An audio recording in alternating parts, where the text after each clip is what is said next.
Hello friends, इस video में हम बात करने वाले हैं बिहार के प्राइमरी शिक्षक भर्ती के संदर्भ में बीएड और डीएलएड को लेकर। आप सभी लोग को पता है कि अपर मुख्य सचिव आईएएस के पाठक की तरफ से सुप्रीम कोर्ट में याचिका दायर की गई है। तो क्या उस याचिका से बीएड वाले अभ्यर्थी जो है बीपीएससी प्राइमरी टीचर में एलिजिबल हो जाएंगे, इसको लेकर बात करेंगे। और क्या आपका बीपीएससी प्राइमरी टीचर की वैकेंसी पे आपका रोक लगेगा, और जो आपका पटना हाईकोर्ट का आदेश है जो कि आप सभी लोग को पता है कि डीएलएड के पक्ष में है, तो क्या सुप्रीम कोर्ट में याचिका दायर करने पर यहाँ पर क्या है कि आपका पटना हाईकोर्ट का आदेश खारिज हो जाएगा। तो इन सभी चीजों को लेकर बहुत शॉर्टकट तरीके से और बहुत साधारण भाषा में बात करेंगे, ताकि आप सभी लोगों को जो है वो समझ में आ जाए। आगे बात करेंगे उससे पहले बता दें कि यदि आप इस प्लेटफॉर्म पे नए होंगे तो राइट टू एजुकेशन सोनभद्र को सब्सक्राइब जो है कर लीजिएगा। ये जो आप यहाँ पर कोर्ट का ऑर्डर देख रहे हैं, ये आपका पटना हाई कोर्ट का ऑर्डर है जो कि डीएलएड अभ्यर्थियों के पक्ष में था। आप यहाँ पर केस नंबर जो है वो थोड़ा सा ध्यान रखिएगा। केस नंबर आपका यहाँ पर दिया गया है 9256 ऑफ 2023। अब थोड़ा सा नीचे आते हैं, फिर उसके बाद यहाँ पर पटना हाई कोर्ट वाले ऑर्डर पर हम जो है वो आएंगे। ये आप देख सकते हैं, ये आपका सुप्रीम कोर्ट का केस स्टेटस है, जो कि यहाँ पर जो आपका स्टेटस है, जो आपका के पाठक की तरफ से सुप्रीम कोर्ट में याचिका दायर की गई थी उसको लेकर है। तो आप यहां पर जो याचिका दायर की गई के पाठक की तरफ से,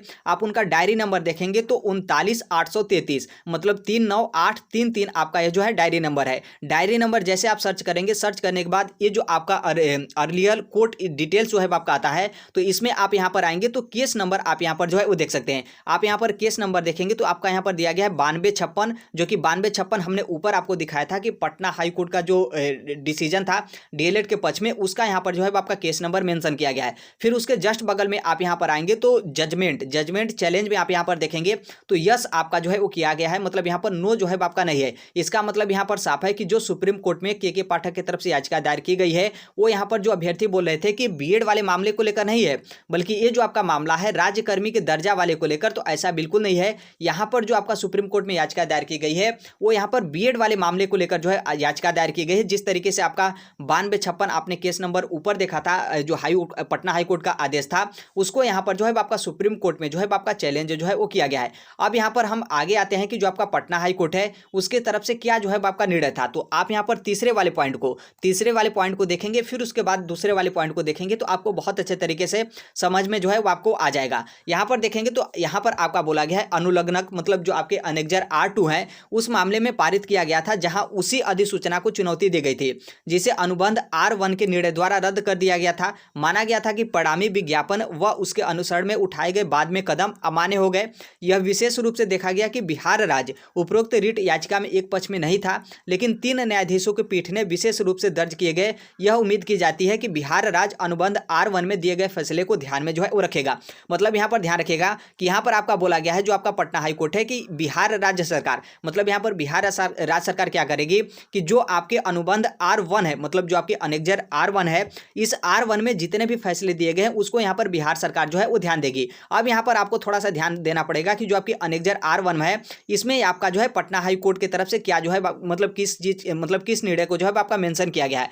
आप यहाँ पर दूसरे वाले पॉइंट पर देखेंगे तो आप यहाँ पर देख सकते हैं जो आपका अनेक्जर R1 है। अब यहाँ पर R1 को आप हिंदी ट्रांसलेट करके जो है वो आप यहाँ पर देखिए, यहाँ पर देखेंगे तो यहाँ पर आपका बोला गया है कि अनुलग्नक R1 मतलब अनेक्जर R1 में माननीय सर्वोच्च न्यायालय द्वारा यह निर्णय लिया गया था, जिसमें राजस्थान उच्च न्यायालय द्वारा जारी अधिसूचना दिनांक 28/6/2018 को निरस्त करते हुए निर्णय दिया गया है कि प्राथमिक विद्यालय के शिक्षकों के लिए पात्र योग्यता के रूप में बीएड को शामिल करने के लिए राष्ट्रीय अध्यापक शिक्षा परिषद के प्रस्ताव को बरकरार रखा गया था। यह स्पष्ट रूप से माना गया है कि प्राथमिक विद्यालय के शिक्षकों के चयन के लिए बीएड जो है योग्यता नहीं हो सकती है कक्षा 1 से 5 तक के लिए छात्रों को पढ़ाना। मतलब यहाँ पर क्या है कि राजस्थान उच्च न्यायालय ने यहाँ पर क्या था कि जो आपका एनसीटी की तरफ से, मतलब राष्ट्रीय अध्यापक शिक्षा परिषद का जो प्रस्ताव था, मतलब जो अधिसूचना था 28/6/2018 वाला, इसको यहाँ पर क्या किया गया था कि राजस्थान उच्च न्यायालय द्वारा सबसे पहले निरस्त किया गया था। फिर उसके बाद क्या हुआ कि सुप्रीम कोर्ट में ये मामला गया, तो सुप्रीम कोर्ट की तरफ से भी आप सभी लोग को पता है कि 11 अगस्त 2023 को इस एनसीटी वाले अधिसूचना को 28/6/2018 वाले को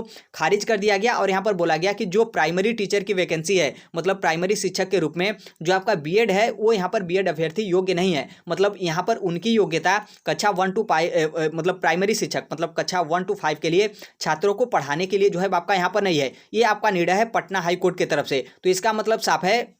कि जो आपका पटना हाई कोर्ट की तरफ से निर्णय आया था वो यहाँ पर डीएलएड अभ्यर्थियों के पक्ष में जो है आपका निर्णय था। और ये जो आपका डीएलएड के पक्ष में निर्णय था, जिस तरीके से आपका सुप्रीम कोर्ट की तरफ से 11 अगस्त 2023 वाला निर्णय था, उसी निर्णय को ध्यान में रखते हुए पटना हाई कोर्ट की तरफ से आपका ये डिसीजन आया कि डीएलएड के पक्ष में, फिर यहाँ पर डीएलएड के पक्ष में निर्णय आया तो उसी मामले को लेकर जो आपके अपर मुख्य सचिव हैं ISK के पाठक, वो चले गए यहाँ पर सुप्रीम कोर्ट और सुप्रीम कोर्ट में याचिका दायर किया गया। अब देखिए उनकी याचिका को तो अभी तो कल दायर किए गए हैं, अब उनकी तरफ से मतलब सुप्रीम कोर्ट की तरफ से क्या सुनवाई होता है उसके बाद ही आपको यहाँ पर पता चलेगा। अब देखिए जो कैंडिडेट हैं वो यहाँ पर दो भाग में जो है वो डिवाइड हो गए। एक भाग में पहले ऐसे कैंडिडेट हैं कि जिनका मानना है कि बीएड के पक्ष में यहाँ पर जो आपके अपर मुख्य सचिव ISK के पाठक हैं वो बीएड अभ्यर्थियों के पक्ष में जो है वो सुप्रीम कोर्ट में याचिका दायर किए हैं। और दूसरा यहाँ पर मामला है, दूसरे यहाँ पर कैंडिडेट डिवाइड है कि ये जो आपका मामला है इस मामले को क्लियर करने को लेकर, मतलब जो आपका बीएड और डीएलएड वाला मामला चला है इस मामले को क्लियर करने को लेकर जो ISK के पाठक हैं वो आपके सुप्रीम कोर्ट में जो है याचिका दायर किए हैं। अब देखिए इन दोनों के पक्ष में आप तो दो भाग में डिवाइड हो गए, अब सुनवाई क्या होता है उसके बाद ही यहाँ पर जो है आपका कंफर्म पता चलेगा। अब यहाँ पर ये भी सोचेंगे कि सुप्रीम कोर्ट का निर्णय है, पटना हाई कोर्ट का भी निर्णय आ गया, एनसीटी ने सभी स्टेट और सभी केंद्र शासित प्रदेश को नोटिस भी जारी कर दिया गया कि 11 अगस्त 2023 वाला जो सुप्रीम कोर्ट का आदेश है उसी आदेश को यहाँ पर माना जाएगा। और एनसीटी की ऑफिशियल वेबसाइट पर भी 28/6/2018 वाले गजट को मतलब अधिसूचना को समाप्त कर दिया गया कि बीएड वाले ब्रिज कोर्स करके प्राइमरी में शामिल होंगे। फिर उसके बाद यहाँ पर बीपीएससी प्राइमरी टीचर में सिर्फ डीएलएड वालों का रिजल्ट क्यों नहीं बनाया जाता है, बीएड वालों को क्यों नहीं बाहर किया जाता है। तो यहाँ पर देखिए मामला यहाँ पर कैसे हो गया कि आपने देखा था कि कुछ दिन पहले बीपीएससी और शिक्षा विभाग की मीटिंग हुई थी और उस मीटिंग में बीपीएससी की तरफ से पूछा गया शिक्षा विभाग से कि बताइए हम बीएड वाले अभ्यर्थियों का क्या करें, क्या उनका भी रिजल्ट जारी कर दें या फिर सिर्फ डीएलएड का, जिस तरीके से आपका सुप्रीम कोर्ट का निर्णय है। तो जो आपका शिक्षा विभाग था उसके तरफ से बोला गया था कि नहीं, यहाँ पर आप क्या करिए कि अभी कुछ मत करिए, बल्कि हमारे जो शिक्षा विभाग के महाधिवक्ता हैं उनके तरफ से हम यहाँ पर राय लेंगे, राय लेने के बाद यहाँ पर बताएंगे, फिर उसके बाद जो है आप आगे का जो भी प्रोसेस हो उसको आप यहाँ पर जो है वो करिएगा। और फिर यहाँ पर जो आपके शिक्षा विभाग के मतलब जो महाधिवक्ता थे उनके तरफ से जो है आपके पटना हाई कोर्ट में जो है याचिका दायर की गई कि डीएलएड वाले मतलब बीएड वाले अभ्यर्थी हैं क्या उनको बीपीएससी प्राइमरी टीचर का जो आगे का रिजल्ट हो या फिर जो आपका काउंसलिंग हो या फिर मतलब नौकरी वगैरह के क्या उसमें हम शामिल करें। तो यहाँ पर पटना हाई कोर्ट की तरफ से बोला गया कि नहीं, ऐसा आप मत करिए, बल्कि जो सुप्रीम कोर्ट का निर्णय है और जो आपका एनसीटी का डिसीजन है उसी को यहाँ पर मानिए। और जो बीपीएससी प्राइमरी टीचर की वैकेंसी है जो कि टोटल 80,000, उसमें सिर्फ डीएलएड अभ्यर्थियों को यहाँ पर शामिल किया जाए, बीएड अभ्यर्थियों को शामिल न किया जाए क्योंकि बीएड अभ्यर्थी एलिजिबल नहीं है। फिर अब यहाँ पर क्या है कि ये तो आपका पटना हाई कोर्ट की तरफ से निर्णय आ गया। और फिर यहाँ पर आप सोचेंगे कि जो आपके महाधिवक्ता हैं उनको हाई कोर्ट में जाने की क्या जरूरत थी। यहाँ पर तो मान लीजिए कैंडिडेट जाते तो अलग बात था, महाधिवक्ता को क्यों जाना पड़ा। तो देखिए ये जो आपका मामला था थोड़ा सा छत्तीसगढ़ वाला डर जो है आपका सता रहा था कि आपका बीपीएससी प्राइमरी टीचर की वैकेंसी जो है आपका फंस न जाए। छत्तीसगढ़ में भी वही मामला था, छत्तीसगढ़ में बीएड वाले अभ्यर्थी छत्तीसगढ़ प्राइमरी टीचर की वैकेंसी में शामिल होते हैं। फिर उसके बाद 11 अगस्त 2023 को सुप्रीम कोर्ट की तरफ से निर्णय आ जाता है, तो फिर डीएलएड वाले अभ्यर्थी छत्तीसगढ़ के हाई कोर्ट में केस कर देते हैं। फिर जो छत्तीसगढ़ का हाई कोर्ट था वो क्या करता है कि बीएड वाले अभ्यर्थियों को बाहर कर देता है। जिस तरीके से आपका बिहार में चल रहा है सेम टू सेम छत्तीसगढ़ में चल रहा था। फिर उसके बाद यहाँ पर जैसे बीएड वाले अभ्यर्थी हाई कोर्ट से बाहर होते हैं, छत्तीसगढ़ हाई कोर्ट से, वो चले जाते हैं कहाँ पर, सुप्रीम कोर्ट में। और सुप्रीम कोर्ट में जाते हैं तो सुप्रीम कोर्ट की तरफ से निर्णय आता है कि यहाँ पर जो छत्तीसगढ़ प्राइमरी टीचर की वैकेंसी है उसका जो काउंसलिंग का प्रक्रिया फिर फाइनल मेरिट का प्रक्रिया है उसमें बीएड वाले अभ्यर्थियों को भी यहाँ पर शामिल जो है वो किया जाए। फिर छत्तीसगढ़ सरकार का जो हाई कोर्ट का निर्णय था उसको यहाँ पर सुप्रीम कोर्ट की तरफ से रद्द कर दिया जाता है, हटा दिया जाता है उस रोक को। और फिर यहाँ पर बीएड वाले अभ्यर्थियों को भी छत्तीसगढ़ प्राइमरी टीचर की वैकेंसी में जो काउंसलिंग का प्रक्रिया था उसमें शामिल किया जाता है, फाइनल मेरिट की भी प्रक्रिया में शामिल किया जाता है। और अभी 3-4 दिन पहले 25 सितंबर 2023 को, आप सभी लोगों को पता है कि 25 सितंबर 2023 बहुत नजदीक ही है, 25 सितंबर 2023 को शर्त के साथ बीएड वाले अभ्यर्थियों को यहाँ पर छत्तीसगढ़ प्राइमरी टीचर की वैकेंसी में उनको नियुक्ति पत्र भी जो है आपका दे दिया गया। तो इन्हीं सब मामले को डर को सताते हुए यहाँ पर इस तरीके का मामला था। और कहीं ना कहीं जहाँ तक मुझे पता है कि बीएड के पक्ष हो या फिर डीएलएड का पक्ष हो, उस पक्ष में यहाँ पर के पाठक की तरफ से सुप्रीम कोर्ट में याचिका नहीं दायर की गई है, बल्कि कोई आपका मामला आगे न फंसे उस मामले को लेते हुए, मतलब उस मामले को ध्यान रखते हुए यहाँ पर सुप्रीम कोर्ट में याचिका जो है वो दायर की गई है। बाकी उसकी सुनवाई होने के बाद यहाँ पर कन्फर्म जो है आपका पता चलेगा कि यहाँ पर आपका मतलब के पाठक की आपकी क्या जो है मंशा थी, क्या बीएड वालों के पक्ष में या फिर इस मामला को मतलब मामले को क्लियर करने को लेकर। बाकी यहाँ पर एक चीज यहाँ पर कन्फर्म है कि जब तक ये सुप्रीम कोर्ट में जो के पाठक की तरफ से याचिका दायर की गई है, जब तक उस याचिका का सुनवाई नहीं होता है तब तक यहाँ पर बीपीएससी प्राइमरी टीचर, हालांकि माध्यमिक और उच्च माध्यमिक में कोई दिक्कत नहीं, वो तो अपना आगे का प्रोग्रेस मतलब वो तो आगे का प्रक्रिया आगे रखेंगे, लेकिन प्राइमरी टीचर की वैकेंसी अभी यहाँ पर फाइनल नहीं होगी। हो सकता है कि इन लोगों का ओएमआर शीट जो है वो जारी किया जाए, क्योंकि ओएमआर शीट सभी लोग का जारी किया जाएगा, जितने भी लोग एग्जाम में बैठे थे सबका। बाकी यहाँ पर रिजल्ट जो है आपका जारी नहीं किया जाएगा, क्योंकि रिजल्ट ही जारी कर दिया जाएगा, तो यहाँ पर पहले ही आपका मामला जो है वो सॉल्व हो गया। तो ये है आपका अपडेट अभी के लिए। बाकी इतना ध्यान रखिएगा कि बहुत मुश्किल है कि ये जो आपका पटना हाईकोर्ट का निर्णय है उसको यहाँ पर सुप्रीम कोर्ट में याचिका दायर करने पर पटना हाईकोर्ट का आदेश जो है वो आपका खारिज हो जाएगा। हालांकि छत्तीसगढ़ में ऐसा हुआ था कि छत्तीसगढ़ का हाईकोर्ट की तरफ से जो रोक लगाया गया था, जो कि सुप्रीम कोर्ट का उस समय जो है आपका 11 अगस्त वाला निर्णय आ गया था, उसके बाद भी सुप्रीम कोर्ट की तरफ से इस हाईकोर्ट के रोक को हटा दिया गया था। तो अब थोड़ा सा देख लीजिए। बाकी बहुत मुश्किल है कि पटना हाईकोर्ट के निर्णय को सुप्रीम कोर्ट की तरफ से जो है आपका खारिज करना, क्योंकि जो डीएलएड अभ्यर्थी हैं उनका जो मतलब एक पलड़ा आप कह सकते हैं या फिर जो मजबूती कह सकते हैं वो बीएड अभ्यर्थियों से काफ़ी ज़्यादा भारी है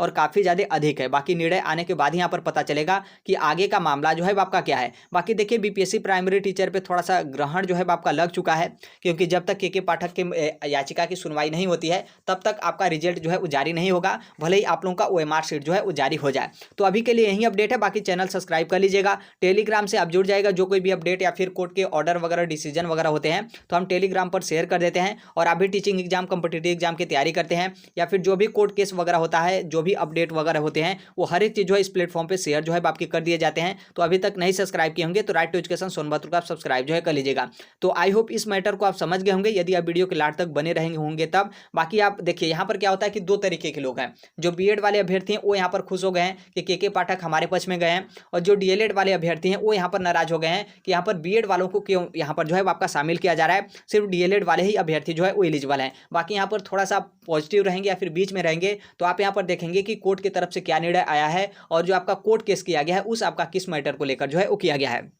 तो अभी के लिए यही अपडेट है। बाकी जो कोई भी अपडेट इन्फॉर्मेशन आएगा उसे हम शेयर कर देंगे। मिलते हैं अगले नेक्स्ट वीडियो में, तब तक के लिए thank you, bye bye, take care, all the best, thank you for listening, God bless you all, thank you.